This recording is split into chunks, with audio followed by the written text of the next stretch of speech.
He pointed at the man in the wheelchair and started laughing, right there in the middle of the crowded restaurant. But what happened next? It changed everything. Have you ever witnessed something so cruel that it made your blood boil? Because what I saw that night still haunts me. It was a Friday evening at Romano's, this upscale Italian place downtown. I was celebrating my promotion with my girlfriend Sarah when we heard this obnoxious laughter coming from the table behind us.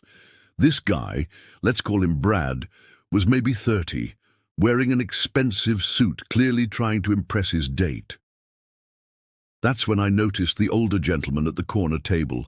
He was in a wheelchair, dining alone, quietly reading a book while waiting for his meal. He seemed peaceful, completely minding his own business. But Brad had noticed him too. "Look at that," Brad said loudly, nudging his date. "Guy can't even feed himself properly." He was staring right at the man who was carefully cutting his pasta with adaptive utensils. "What's the point of going out if you need special equipment just to eat?" His date looked uncomfortable.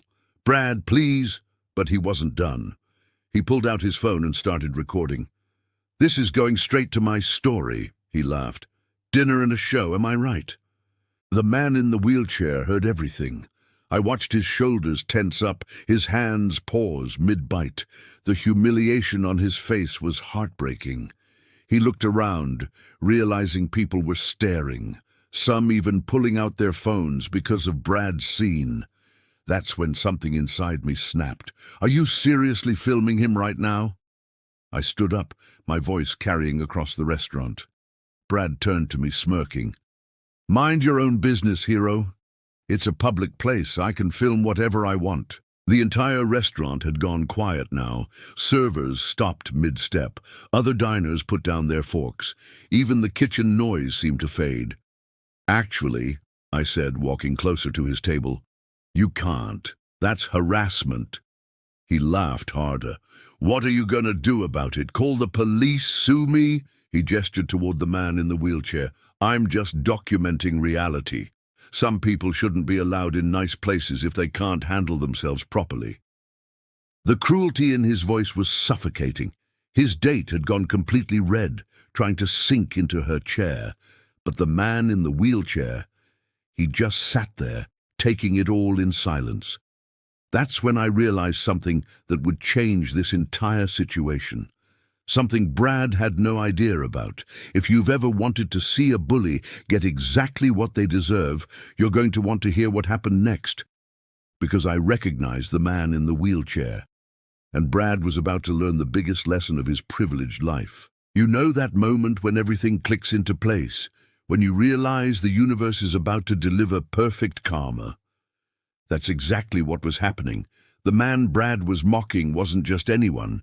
He was Dr. Michael Chen, and I knew this because his photo had been all over the local news just last month.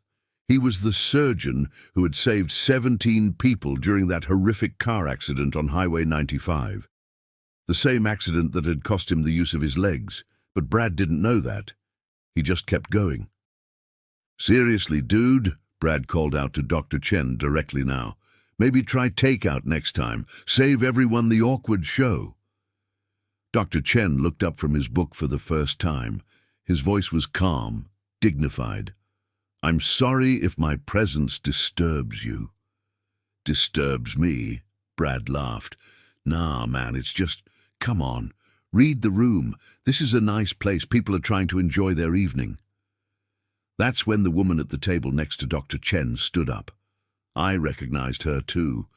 Mrs. Patterson, whose daughter had been one of the crash victims Dr. Chen had saved. "Excuse me," she said, her voice shaking with emotion. "Do you know who you're talking to?"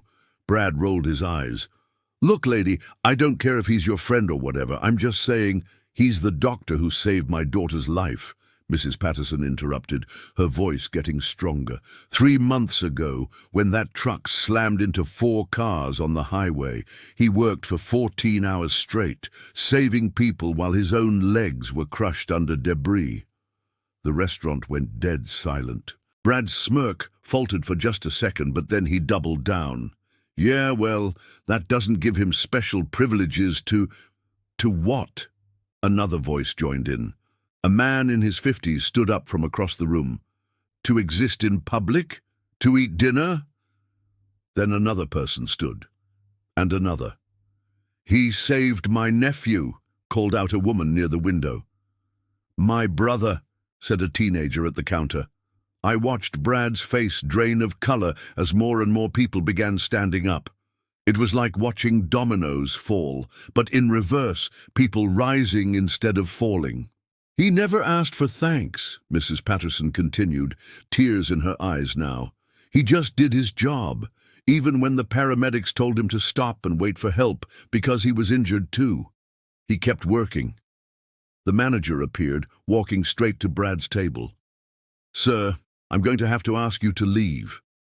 Brad tried to recover. "This is discrimination. I'm a paying customer. You can't kick me out for stating facts."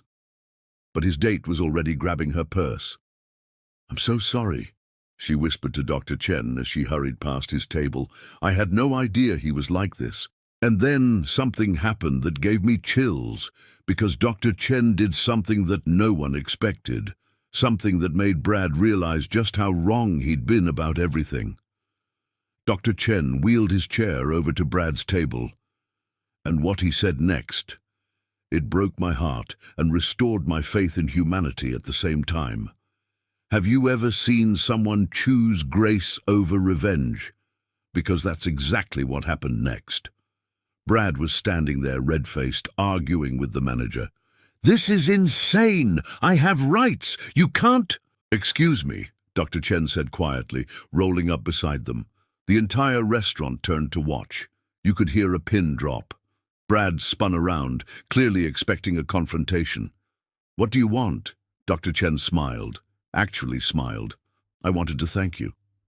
Everyone froze. Thank him. For what? "Thank me." Brad's voice cracked slightly. "For what?" "For reminding me why I do what I do," Dr. Chen said calmly. "See, some days when the pain is really bad, when I'm struggling with physical therapy, I wonder if saving those people was worth losing my legs." The room was so quiet I could hear my own heartbeat. "But watching you tonight," Dr. Chen continued, "seeing your reaction to my disability, it reminds me that there are people in this world who need compassion, who need someone to show them what real strength looks like."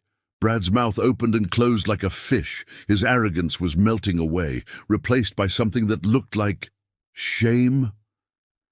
"I don't understand," Brad mumbled. "You filmed me eating," Dr. Chen said, still maintaining that gentle tone. "You mocked my adaptive utensils. You suggested I shouldn't be in public." He paused, letting that sink in. "But here's what you didn't see." Dr. Chen reached into his jacket and pulled out a small photo. He held it up so Brad could see it clearly. "This is Emma Patterson," he said, gesturing toward Mrs. Patterson, who was openly crying now. 7 years old, she was trapped in a car that was about to explode. I crawled under that wreckage to get her out, even though the metal was crushing my spine." Brad stared at the photo, his face pale. "These utensils you mocked?" Dr. Chen held up his adaptive fork. "I use them because my hands shake now. Nerve damage from pulling glass out of a teenager's chest while my own legs were pinned." The silence was deafening. But Dr. Chen wasn't finished. He reached for his phone and did something that shocked everyone, including me. "You wanted to film me eating," he said, opening his camera app. "How about I film you instead?" Brad backed away. "No, wait, don't—" "Why not?" Dr. Chen asked innocently. "It's a public place, right? You can film whatever you want, isn't that what you said?" The irony was perfect. Brad was getting a taste of his own medicine. But what Dr. Chen did with that phone, it wasn't what any of us expected, and it definitely wasn't what Brad deserved. Because true heroes don't play by the same rules as bullies, and what Dr. Chen chose to do instead would teach Brad a lesson he'd never forget, while showing everyone in that restaurant what real character looks like. Stay with me, because this moment changed everything. Instead of filming Brad's humiliation, Dr. Chen turned the camera around and started filming himself, and what he said next left everyone speechless. Have you ever watched someone turn their greatest pain into their greatest strength? Because that's exactly what I witnessed. "Hi everyone," Dr. Chen said into his phone camera, his voice warm and genuine. "My name is Dr. Michael Chen, and I'm here at Romano's having a wonderful dinner." He panned the camera to show his plate. "Yes, I eat with adaptive utensils because I have nerve damage in my hands. And yes, I'm in a wheelchair because I was injured saving lives." Brad stood frozen, watching this unfold. "But here's what I want you to know," Dr. Chen continued. "Being disabled doesn't make me less human. It doesn't make me less worthy of respect. And it certainly doesn't make me entertainment for others." He looked directly at Brad while still recording. "A young man here tonight thought my disability was funny. He filmed me eating, mocked my utensils, and suggested I shouldn't be in public spaces." Brad's face went from pale to green. "Please don't post that. I didn't mean—" "Oh, but I'm not posting this to shame you," Dr. Chen said gently. "I'm posting this to educate people. Because ignorance like yours, it comes from fear. Fear of difference. Fear of what you don't understand. The entire restaurant was watching this masterclass in dignity. 3 months ago, I was standing in an operating room, saving lives with these same hands that now shake when I eat. I never thought I'd be in a wheelchair. None of us plan for tragedy. But when it comes, we have a choice." Dr. Chen turned the camera back to himself. "We can choose bitterness, or we can choose purpose. I chose to keep helping people, even from this chair. I volunteer at rehabilitation centers. I counsel other accident victims. I live my life fully, regardless of what others think." Then he did something incredible. He stopped recording and wheeled over to Brad, who was now visibly shaking. "What's your name?" Dr. Chen asked kindly. "Be Brad," he stammered.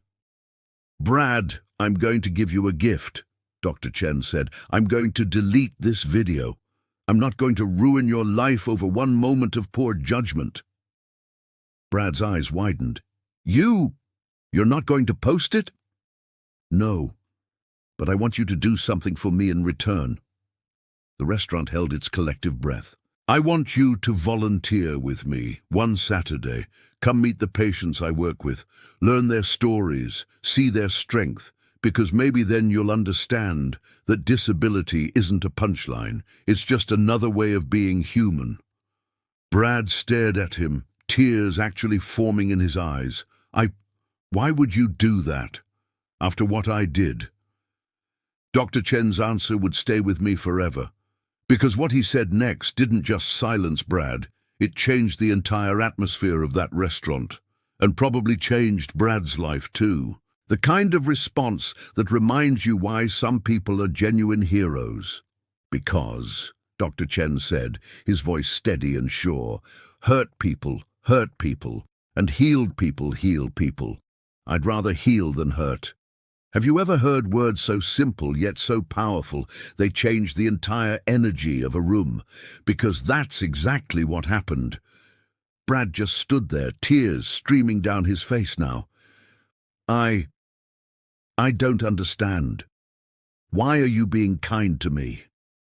I was horrible to you. You were, Dr. Chen agreed. But I've learned something in my 47 years, especially in these past 3 months. Cruelty usually comes from pain, fear, insecurity. What you did tonight, that wasn't really about me. That was about something inside you. The restaurant was completely silent. Even the servers had stopped pretending to work and were openly listening. I used to be angry too, Dr. Chen continued. When I first woke up in the hospital and realized I'd never walk again, I was furious, bitter. I wanted to blame everyone and everything. The drunk driver who caused the accident, the slow emergency response, God, fate, anyone. He paused, looking around the room. But anger is exhausting, and it doesn't change anything. What changes things is choosing to use your pain to help others instead of hurting them. Brad wiped his eyes with his sleeve. My dad. He's been in a nursing home for 2 years. Dementia. I haven't visited him in months because I can't handle seeing him like that. Weak. Different. There it was. The truth behind the cruelty. And seeing me tonight, Dr. Chen said gently, reminded you of him. Brad nodded, barely able to speak. I'm so ashamed of how I treated you, of how I've been avoiding him, of the person I've become. The entire restaurant watched as Dr. Chen reached out and placed his hand on Brad's arm. Shame is just fear, wearing a different mask, but you can choose differently, starting right now. Mrs. Patterson spoke up from her table, her voice thick with emotion. Dr. Chen visited my Emma every day she was in the hospital, even when he was in pain himself, even when the doctors told him to rest. Another voice joined in. He helped my son learn to walk again after his accident. Never charged us a penny. He saved my wife, called out a man near the bar, then called to check on her recovery for weeks. Brad looked around, finally understanding who he'd been attacking. I need to apologize. To everyone. To you most of all. Apology accepted, Dr. Chen said immediately. But Brad, the real apology isn't words, it's action. It's choosing to be better tomorrow than you were today. Brad pulled out his phone with shaking hands. I need to delete that video. And post something else, something about respect, about you. No, Dr. Chen said firmly, don't post about me. Post about understanding, about choosing kindness over cruelty. Make it about the lesson, not the person. And that's when the most beautiful thing happened, something that restored my faith in humanity completely, because what the entire restaurant did next, it was something I'll never forget, and it proved that sometimes the best revenge is showing someone how to be human again. One by one, every single person in that restaurant stood up and applauded, not for revenge, not for justice, but for grace, for the choice to heal instead of hurt. Have you ever witnessed a moment so pure it restores your faith in everything good about people? Because that applause wasn't just for Dr. Chen. It was for all of us, choosing to be better. The sound filled the entire restaurant. Slow at first, then building into something thunderous and beautiful. Brad stood in the middle of it all, crying openly now, finally understanding what real strength looked like. I want to take you up on that offer, Brad said through his tears. The volunteering. I want to learn, and I want to visit my dad this weekend. For the first time in months. Dr. Chen nodded. I'll pick you up Saturday morning. Bring comfortable clothes. And Brad, bring an open heart. The manager approached Dr. Chen's table with a gentle smile. Doctor, your meal is on the house tonight. It's the least we can do. That's very kind, Dr. Chen replied, but I'd rather you donate that money to the Spinal Injury Research Foundation instead. Even in his moment of triumph, he was thinking of others. As the crowd began to settle back into their seats, something magical happened. People didn't just go back to their own tables, they started talking to each other. Strangers sharing stories. The woman whose daughter Dr. Chen had saved introduced herself to other families he'd helped. The atmosphere had completely transformed from tension to connection. Brad sat back down, but not at his original table. Mrs. Patterson had invited him to join her family. I watched him listen intently as she told him about Emma's recovery, about the hope Dr. Chen had given them during their darkest hours. He never acted like a hero, Mrs. Patterson explained. He just acted like a human being who cared. That's what made all the difference. Before leaving, Brad approached our table. I owe you an apology too, he said to me. Thank you for standing up when I was too coward to do the right thing. We all have moments we're not proud of, I replied. What matters is what we do next. As Sarah and I left that night, I couldn't stop thinking about what I'd witnessed, how Dr. Chen had turned a moment of cruelty into a lesson in humanity, how he'd chosen to plant seeds of compassion instead of watering the roots of bitterness. 3 weeks later, I saw Brad again. This time, he was at the hospital wearing volunteer scrubs, helping patients learn to use wheelchairs. When he saw me, he smiled, a completely different person than the one I'd met that night. Dr. Chen was right, he told me. Hurt people do hurt people, but when you choose healing, it changes everything. That's the thing about real heroes. They don't just save lives in dramatic moments, they save souls in quiet ones. They choose grace when revenge would be easier. They plant hope in the darkest places. Dr. Chen taught me that the most powerful response to cruelty isn't always justice. Sometimes it's compassion. Sometimes the best way to defeat darkness is to hand someone a candle and teach them how to light it. If you've ever dreamed of turning your pain into purpose, your hurt into healing, remember this story. Because sometimes the greatest victories happen not when we tear someone down, but when we lift them up and show them how to be better.